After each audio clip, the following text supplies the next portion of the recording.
Kasus dugaan perundungan di lingkungan sekolah kembali terjadi. Seorang siswa sekolah dasar di Kabupaten Bekasi, Jawa Barat terluka di bagian kaki akibat dijegal temannya.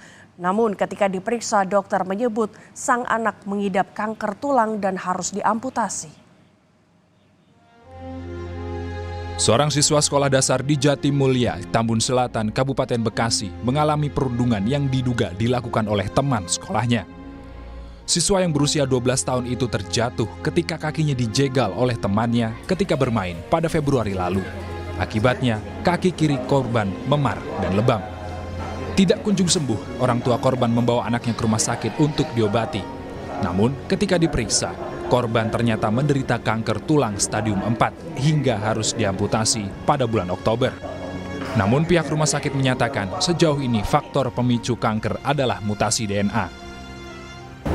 Penyebab kanker tulang sampai sekarang kami masih bilang mutasi DNA ya, mutasi sel gitu. Jadi makanya tadi yang saya bilang penyebab dan pencetus tadi ya kakak ya. Jadi kalau misalnya kanker tulang seperti semisal pasien-pasien kami yang di sini itu biasanya kalau misalnya dicek itu sudah ada mutasi DNA-nya. Dugaan kasus perundungan ini dibantah oleh pihak sekolah. Wakil Kepala Sekolah menyebut peristiwa yang terjadi pada Februari 2023 lalu bukan perundungan, melainkan terjadi ketika anak-anak tengah bermain dan menyebabkan korban terjatuh. Peristiwa itu ya mereka jajan, bercanda-bercanda, nah tanpa sengaja tuh selengkatan kaki jatuh. Nggak ada laporan bahwa ada penyelengkatan, nggak ada laporan apa-apa dari anak-anak. Mereka masih masuk. Dia bercanda lah ya Bu. Ya bercanda, nggak lagi. Mereka tuh baru bercanda-bercanda main terus jajan.